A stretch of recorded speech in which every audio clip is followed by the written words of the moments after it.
रंगापुर नाम के गांव में शालिनी नाम की एक औरत रहा करती थी। उसे दो बेटियां थी। एक का नाम था शिवानी और दूसरी का सुहानी। शिवानी जब छोटी थी तब उसकी माँ गुजर गई थी, जिसके कारण उसके पिता रघु ने दूसरी शादी कर ली। मगर उनका भी कुछ सालों में बीमारी की वजह से देहांत हो गया और इसी वजह से शिवानी के मन में उसकी माँ और बहन के प्रति प्रेम उत्पन्न नहीं हो पाया। शिवानी और सुहानी में हमेशा झगड़ा हुआ करता था। दोनों भी बहनें एक दूसरे से कभी प्यार से बात नहीं करती थी। शालिनी ये सब देख बड़ी चिंता में रहा करती थी। ऐसे ही एक दिन शिवानी सुहानी, चलो आ जाओ, खाना खा लो। हाँ माँ, आई। हाँ माँ, मैं भी आई। ऐसा कहकर दोनों बेटियां वहां आ जाती है और देखती है तो उनकी माँ ने उन दोनों के लिए गाजर का हलवा बनाया था। वो देख सुहानी और शिवानी बहुत खुश हो जाती है। माँ, तुमने ये हलवा मेरे लिए बनाया है? मुझे बहुत पसंद है। मुझे पता है कि मेरी दोनों बेटियों को हलवा कितना पसंद है, इसीलिए तो मैंने तुम दोनों के लिए हलवा बनाया है। और मेरे लिए माँ? अरे हाँ बेटी, मैंने तुम्हारे लिए भी बनाया है। चलो अब जल्दी से खा लो, तुम दोनों को कॉलेज भी तो जाना है ना। जी माँ, मैं ये कटोरी ले लूँ? मुझे जल्दी पहुँचना है कॉलेज में। हाँ ले लो। और सुहानी, तुम ये वाली कटोरी ले लो। जी माँ। दोनों भी हलवा खाती है और एक दूसरे की ओर बहुत गुस्से से देखकर वहां से चली जाती है। वो दोनों भी कॉलेज में एक साथ पढ़ा करती थी। फर्क सिर्फ इतना था कि शिवानी 3rd ईयर में थी और सुहानी 1st ईयर में। उन दोनों में 2 साल का अंतर था। फिर भी दोनों में हमेशा नोकझोंक हुआ करती थी, जैसे कि वो दोनों एक दूसरे की दुश्मन हो। ऐसे ही एक दिन दीदी, मेरे कॉलेज की ट्रिप जाने वाली है। तुम्हारी भी ट्रिप जाने वाली है क्या? हाँ, मेरी भी जाने वाली है, मगर मेरा जाने का मन नहीं है। क्यों दीदी? क्योंकि वहाँ पे तुम हो। मुझे भी कोई शौक नहीं है तुम्हारे साथ आने का। मैंने ऐसे ही पूछ लिया। मैं जा रही हूँ। शिवानी और सुहानी एक दूसरे की ओर मुंह फेरकर वहां से चली जाती है। अगले दिन दोनों भी कॉलेज में जाती है। तब उनके टीचर उनसे पूछते हैं, शिवानी, तुम कॉलेज की ट्रिप में आने वाली हो? जी सर, मैं आने वाली हूँ। ठीक है, मैं तुम्हारा नाम लिखवा देता हूँ। जी सर। ऐसा बोलकर टीचर ट्रिप के लिए जाने वाले विद्यार्थियों की लिस्ट बना लेते हैं। घर आकर शिवानी और सुहानी ये बातें अपनी माँ को बताती है। सुहानी, शिवानी, तुम दोनों ट्रिप के लिए जा रही हो, मगर वहां जाके झगड़ा मत करना, नहीं तो ट्रिप पे जाने की कोई ज़रूरत नहीं है। नहीं माँ, हम झगड़ा नहीं करेंगे। हाँ माँ, हम झगड़ा नहीं करेंगे। तो फिर ठीक है, तुम दोनों जाओ। ये लो ट्रिप के लिए पैसे, और बाकी के ये तुम्हारे पास ही रखना। माँ, हम कल जाएंगे और 2 दिन के बाद वापस आएंगे। ठीक है, चलो अब सो जाते हैं, कल तुम दोनों को निकलना है। अब वो सब खाना खाकर सो जाती है। अगले ही दिन सुबह उठकर वो दोनों भी अपने अपने बस में बैठकर ट्रिप के लिए निकल जाती है और इधर शालिनी अपने काम में व्यस्त हो जाती है। ऐसे ही कुछ देर बाद शालिनी को शिवानी का फोन आता है। माँ, हम दोनों यहाँ ट्रिप की जगह पहुँच गए हैं। अच्छा बेटी, तुम दोनों ठीक हो ना? हाँ माँ, मैं रखती हूँ, हमें यहाँ अलग अलग स्पॉट देखने जाना है। ठीक है, और जब वक्त मिले तो फ़ोन कर देना। हाँ माँ, अपना और सुहानी का ख्याल रखना। हाँ माँ। फोन रखने के बाद शिवानी और उसके क्लास के सारे दोस्त वहाँ की एक जगह देखने जाते हैं। सुहानी भी उसके क्लास के साथ एक दूसरी जगह देखने निकल जाती है। सारे बच्चे एक साथ घूमकर वापस आते हैं। शिवानी सुहानी को ढूंढती है, मगर सुहानी उसे कहीं दिखाई नहीं देती। इसीलिए शिवानी को बड़ी चिंता होने लगती है। अरे, ये सुहानी कहाँ रह गई? इसका तो कुछ भी पता नहीं, कहाँ ढूंढूं इसे? तभी शिवानी को सुहानी दिखाई देती है और उसके जान में जान आ जाती है। सुहानी, कहाँ गई थी तुम? मुझे कितनी चिंता लग गई थी तुम्हारी। अरे, मैं यहाँ ही थी मेरी सहेलियों के साथ। मुझे कुछ नहीं हुआ। ऐसा बोलकर सुहानी वहां से चली जाती है। दूसरे दिन सब लड़के लड़कियां जल्दी उठकर अपनी तैयारी कर लेते हैं और पहाड़ पर जाने के लिए निकलते हैं। वो सब आज थोड़ा घूमकर शाम तक निकलने वाले थे। सब विद्यार्थी एक हिल स्टेशन देखने चले जाते हैं। शाम होने तक उस पहाड़ी का मजा उठाते हैं, लेकिन सुहानी बिना किसी को बताए उस पहाड़ी के एक अनजान हिस्से में चली जाती है।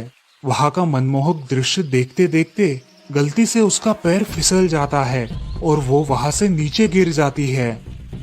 शाम हो जाने के कारण सभी विद्यार्थी वहां से निकलने लगते हैं और यहाँ सुहानी एक पेड़ के सहारे उस पहाड़ी की चोटी पर लटकी रहती है।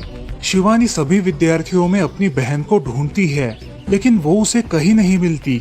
सुहानी को ढूंढते ढूंढते शिवानी वापस उसी पहाड़ी के पास आती है और उसे आवाज लगाती है। सुहानी, सुहानी कहाँ हो तुम? दीदी मैं यहाँ हूँ, बचाओ मुझे, मैं यहाँ हूँ। सुहानी की आवाज की ओर जाते ही उसे पता चलता है कि सुहानी पहाड़ी पर लटकी है। ये सब देखकर शिवानी बहुत घबरा जाती है। शिवानी अपनी पूरी ताकत लगाकर उसे ऊपर खींच लेती है। तुम यहाँ क्यों आई थी? अगर तुम्हें कुछ हो जाता तो मैं क्या करती? माँ को क्या जवाब देती? दीदी मेरा पैर फिसल कर मैं वहाँ गिर गई। मैंने बहुत आवाज दी मगर मेरी आवाज किसी ने नहीं सुनी। तुम ढूंढती हुई आई और मुझे बचा लिया। तुम दुनिया की बेस्ट दीदी हो। हाँ सुहानी, चलो अब घर जाने के लिए देर हो जाएगी, बस निकल जाएगी। सुहानी को ऊपर खींचते वक्त शिवानी के हाथ पर बहुत सारे जख्म हो गए थे, इसीलिए सुहानी अपनी ओढ़नी फाड़कर उसके हाथ पे बांध देती है और अब वो दोनों बस के पास चले जाते हैं। क्या हुआ है शिवानी, हाथ से खून बह रहा है तुम्हारे? कुछ नहीं सर, मैं वहाँ पे गिर गई थी, अब मैं ठीक हूँ। टीचर और सारे छात्र गाड़ी में बैठकर घर जाने के लिए निकलते हैं। घर आने के बाद शिवानी सारी हकीकत अपनी माँ को बताती है और वो सब सुनकर माँ दोनों को गले लगाकर रोने लगती है। तुम दोनों एक दूसरे के साथ होते हो इसीलिए मुझे कोई टेंशन नहीं रहता, मगर मेरी बच्चियों खुद का भी ख्याल रखा करो। उस दिन के बाद दोनों सौतेली बहनों ने अपने बीच की सब नोकझोंक बंद कर दी और हंसी खुशी सगी बहनों की तरह रहने लगी। दोस्तों, इस कहानी से हमें ये सीख मिलती है कि हम सबको एक दूसरे के प्रति द्वेष की भावनाएं छोड़कर प्यार से रहना चाहिए। चंदनपुर नाम के गांव में चंपा नाम की एक औरत रहती थी। पति, 2 बच्चे और एक बेटी, ऐसा उनका पूरा परिवार था। उसका पति श्रीधर पोस्ट ऑफिस में जॉब करता था। उसके कमाई से ही घर चलता था। चंपा ने अपने घर के सामने एक छोटी सी दुकान खोल के रखी थी। उससे उसे जो भी मुनाफा होता वो अपनी बेटी की शादी के लिए जमा करके रखती। ऐसे ही बहुत दिन बीत जाते हैं। अब बच्चे भी बड़े हो जाते हैं। बड़ा बेटा अशोक डॉक्टर और छोटा बेटा रवि वकील बन जाता है और दोनों अपनी ट्रेनिंग पूरी करने लगते हैं। एक दिन उनकी बहन ज्योति के लिए एक अच्छा रिश्ता आता है और ज्योति की शादी पड़ोस के गांव के सरपंच जी के बेटे से हो जाती है। ज्योति बहुत ही कामचोर और गुस्सा करने वाली होती है। इसी कारण उसके ससुराल से उसे निकाल दिया जाता है। वो अपने पति को लेकर अपने मायके रहने आती है। अब चंपा का जमाई दुकान चलाता है और चंपा और ज्योति आराम से वहाँ रहती है। अरे ज्योति, जरा अपने कामचोर पति को कुछ काम करना क्यों नहीं सिखाती हो? कुछ काम का नहीं है वो। अरे हाँ माँ, उनके पिताजी ने तो उन्हें ही घर से निकाल दिया और हमारे माथे मर दिया। जाने दो, पति है। माँ और बेटी इसी तरह तानेबाजी करती रहती। अब बड़े बेटे अशोक की शादी उन्हीं के गांव के एक लड़की से करा दी गई, लेकिन उस लड़की से भी चंपा बहुत काम करवाती और वो बेचारी सासू माँ का आदर करके सब काम चुपचाप करती थी। एक दिन वो काम करके थक गई और एक जगह पर बैठ गई। ए कामचोर कमला, इतना सारा काम पड़ा है घर में, क्या वो तुम्हारा बाप आके करेगा? चलो उठ, काम कर। हाँ हाँ माँ जी, करती हूँ। ऐसा कह के कमला अपने काम पर लग जाती है और सारा काम खत्म कर देती है। चंपा अपने बेटे अशोक से घर आने के बाद चुगलियां किया करती थी। अशोक घर आकर कमला को बहुत भला बुरा कहता और कभी कभी तो उस पर हाथ भी उठाया करता था। ये सब रवि देखा करता था और रवि को बहुत बुरा लगता था।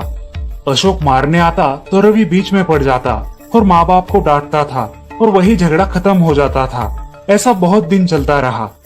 रवि को रंजना नाम की एक लड़की बहुत पसंद थी, जो कि एक न्यूज रिपोर्टर थी।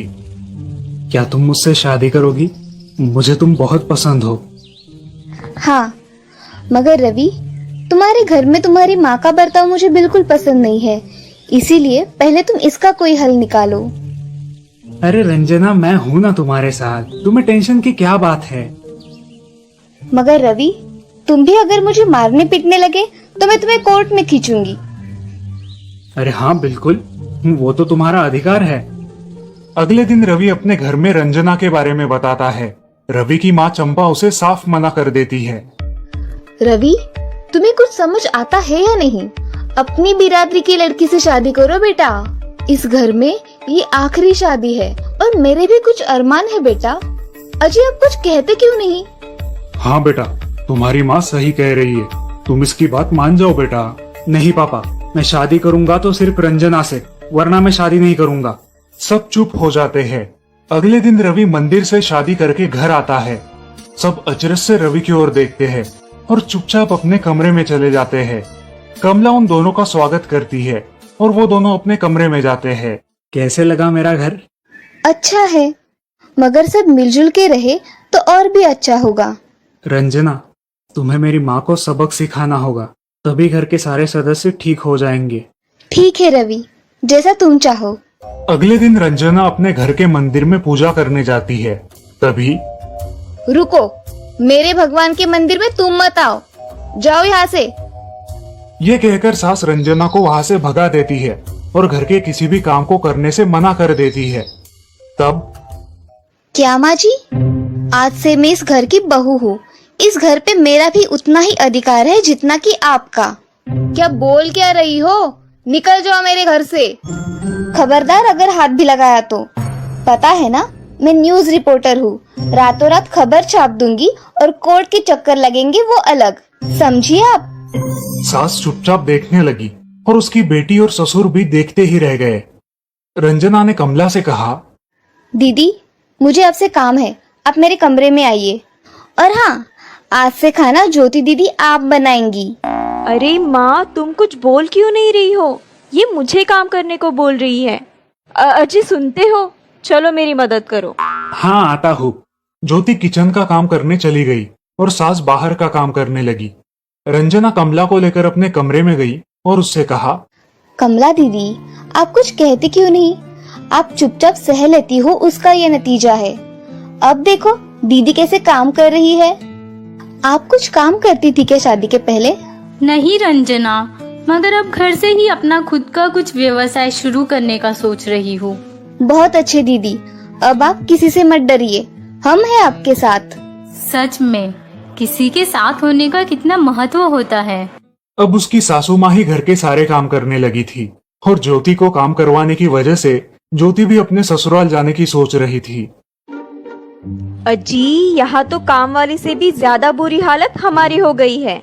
चलो हम हमारे घर चलते हैं, सब है हमारे यहाँ। अरे रे, आप कहाँ चली?